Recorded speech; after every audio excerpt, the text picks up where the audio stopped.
we've had an interesting trio of runs with Tennessee basketball, of games, I guess I should say, a run of games. One, they almost beat the number one team in the nation at their place in Auburn. Caleb and I differ on how that should be viewed a little bit. But the two games I want to focus on now would be the loss to Kentucky and then lost to Kentucky and beating Florida.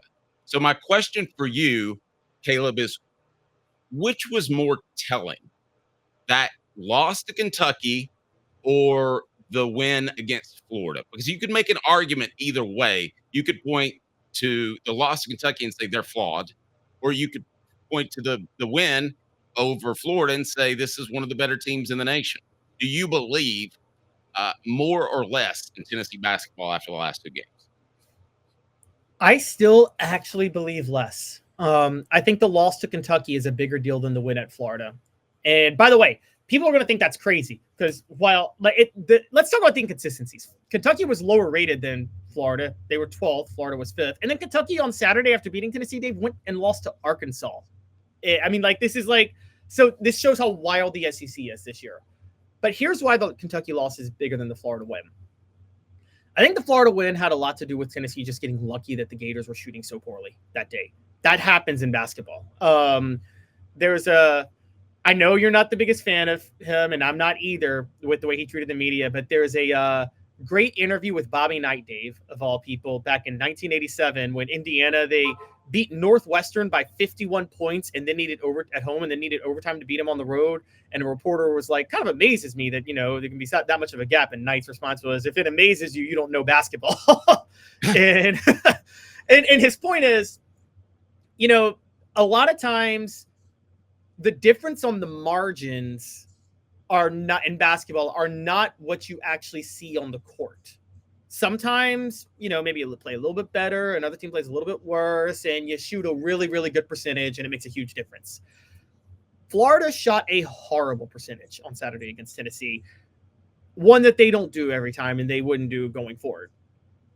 That had more to do, and I know Tennessee didn't have Zakai Ziegler and Igor Milicic. It didn't matter. Florida shot horribly. I think Florida would have lost to any SEC team they played on Saturday. Any SEC team they played, whether they were at home or on the road. It was just one of those games where they shot an absolutely abysmal clip. Tennessee didn't even play that great offensively. Chaz Lanier answered the moment, but nobody else did. They just were benefiting from Florida having one of those games which Tennessee has had in the past, where they just, everything they threw up missed.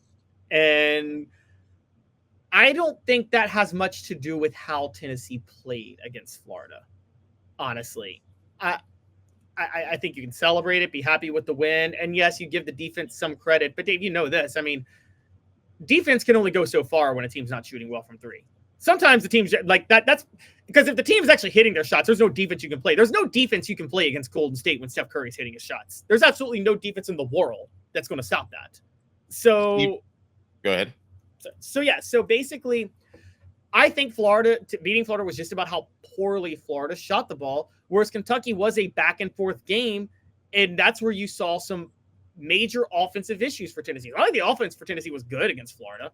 I mean, they only scored 64 points. It's just the defense, the offense for Florida was just that god awful. Okay. We appreciate you, Steve, for reminding everybody to smash the like button. We would greatly appreciate that. And we're going to go to comments now and again more often than we have in the past, because I really like our group here. And if you haven't subscribed yet, I would certainly love that. But Caleb, to me, the loss to Kentucky is still the overwhelming one, because there's no presence. There was nothing there down low when they needed a front court presence. And it was all about just chucking threes. And I don't believe you can stay hot 64, 32, 16, 8, 4. I don't believe you can stay hot in 6 straight games and shoot your way out of a scoring drought. I think Tennessee's probably a 16 seed at best at this point, unless something changes. And we've got wait, you mean Sweet 16 team? You don't mean 16 seed? No, Sweet 16. I'm sorry, Sweet 16. Yes, I think that to me is the high water mark, unless I see something very different in a couple of weeks. And I don't want to get too down on a team when the season still has a month to be played, but that's where I am right now. Our poll question, I want to get your thoughts on that, Caleb. But our poll question: would you trade Nico for Arch? 51% say no, Nico's our guy. 47% say yes, it's time. It's just been a year, guys. How do you feel about the Vols past week? Sorry for the typo. Yes, UK loss was it for me. No, beating Florida was huge. So I wrote that pretty strong by design. Caleb, have you looked at the numbers? Because I want you to guess. I haven't given it yet. I think we should wait. There haven't been a lot of voters. You kind of worded that wrong. Like, what are people were saying yes and no to? Should we reword the poll question? Reword the poll question if you would like. We can certainly do that. As Caleb's better at wording poll questions. I want to remind you, portions of the program brought to you by our fantastic friends Double D Pipe. Double D Piping provides full-service fire protection on any scale. From residential homes to government facilities, we can assist any customer through design, fabrication, installation, inspection, and demonstration of fire suppression systems. With 30 years of service across 5 states and a full staff with over 40 years experience, our quality can't be beaten. Don't get caught watching what you could have prevented. Call Double D Piping. All right, Caleb's rewording the poll question. I also had a typo in there. It just wasn't very good. But go ahead, Caleb. Where are we now? All right, so basically, what was a bigger deal for Tennessee basketball last week? Losing to UK, too many concerns. Beating Florida, that was huge. We're going to let you guys vote on that for a little while, and we'll see where that goes. I mean, the answer is losing to Kentucky. Again, Dave, do you think Tennessee did anything special to beat Florida?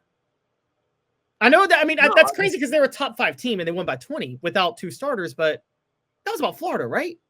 Yeah, I agree. Even with those starters out, if you had to say who are the best 5 players on the court for either team, who would have more players on their team? The best 5 on the court for either team? Yes. That one's tough. Florida's got some really good starters and really good players. But you have to, I mean, do you have to include Chaz Lanier? I mean, you get into that discussion of what position you need. We now know that he is a straight up shooter and he's not going to take it to the rack. And so he's not even a straight up shooter if things are tough because he's a bit of a choke artist. Yeah, I think it's being a little hard on him, but that's okay. He's a big boy. They're getting paid now, so I don't worry about that nearly as much as I used to. Yeah, that my issue with trying to pick a player on Tennessee's team is they do seem so complimentary of each other, which is a positive in some sense, but in another sense, in this day and age of college basketball, I think that you need a guy that can flip the script and he can get you out of a long scoring drought. And I just don't know that Tennessee has that with any of their dudes now. No, I don't think they do. And you're right. That is a problem. Now, Florida's biggest strength, it's kind of weird.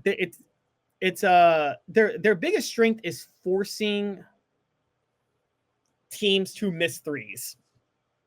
I don't know how much of a strength that is, but that's a dangerous type of game to play because someone could shoot well enough from 3, which Tennessee did on Saturday. And if you don't focus enough on offense yourself, you're capable of just a really, really, really bad outing, which is what they gave on Saturday. And so when you, again, I can't look at Saturday and say, outside of Chaz Lanier somewhat answering the moment, even though he was front running, I can't look at Tennessee and say, well, they did look at all the special stuff they did to beat Florida. No, I just think Florida was jacked up a lot of threes and missed them. And I think that you can't compare that to when Tennessee and Kentucky are going back and forth and Tennessee's got to find a way to manufacture buckets. And you watch that game, right, Dave? They couldn't manufacture buckets when they needed them. They couldn't. Tennessee couldn't. That's my problem. Caleb. Yeah. When's the last great team that they're just that one-dimensional? And that's what people don't get is because everybody's going to bring up Virginia in 2019, but you know this, as even though they were defensive oriented, they had 5 scorers that could all manufacture a bucket when they needed to, right? When they won the national title. And, you know, these old school Hoosiers basketball watching people that are like, defense wins championships. No, the voice at this point in the show. So, voice.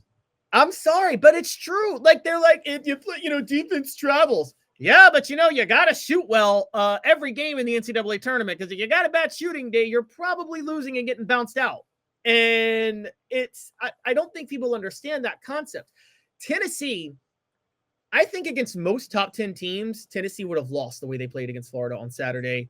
I think they just Florida's got the same problem Tennessee does. This is why Florida's not going to go far in the NCAA tournament either. Because if you're capable of that bad of a shooting day, you're going to end up getting beat in the tournament at some point, because that's just something you can't afford to have happen. And it doesn't have much to do with how good you play defense, because, guys, I keep insisting this. You're going to run into a team that there's no defense you have for how good they shoot the ball from three. Like that's how it always works in the NCAA tournament.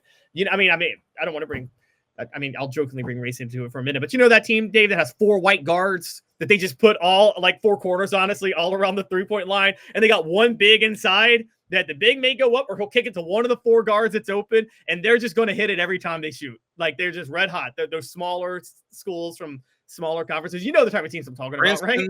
Yeah, the Princetons of the world. Yes. A lot of backdoor cutting and stuff like that. I don't see how Tennessee could get that sort of talent. I mean, they haven't had problems getting talent, but really the Princeton education is something that weighs heavily into their mindset in recruiting, because that's something. Now, it may not in NIL. I mean, that's the question now, is who's going to spend the most money for the greatest player in high school? That's what it's going to be about, and you make your run. Well, and the catch is there was the Princeton offense, but also the motion offense back in the day. This is why Duke was so successful. Nobody was really running the motion offense in high school. So when you got to Duke, or when you got to Indiana to play for Bobby Knight back in the day, Krzyzewski and Knight only recruited the smart players that could pick it up quickly. But the thing is, the middle school teams run the motion offense now. Like, everybody's running the motion offense. So, like, by the time you get to college, you're very familiar with it. No one's not running the motion offense anymore. So it's not the same advantage, but that still doesn't change. Like, I'm talking, those sharpshooters, those 4 sharpshooters out around the perimeter, and one of them is always going to be on. And, you're going to run into a team in the NCAA tournament that all 4 of them are hitting, and they all go like 7 of 10 from 3. And so the team goes like 28 of 40 from 3. And the question becomes, can you match it? And if Tennessee hasn't shown that they have the offensive firepower when they're not hitting their threes to match that yet. And that's a big concern for them. Yeah. We don't want to sound like a broken record, but they put all their faith into Igor, Dubar, and Chaz Lanier. And right now, I don't know that any of them get a passing grade. You're right. And been a letdown. And to be fair to Igor and Chaz, this is where you are right to blame Dubar to a certain degree. I think Rick Barnes recruited Dubar expecting the offense to go through him at the beginning of the year, and it just hasn't worked out that way so far.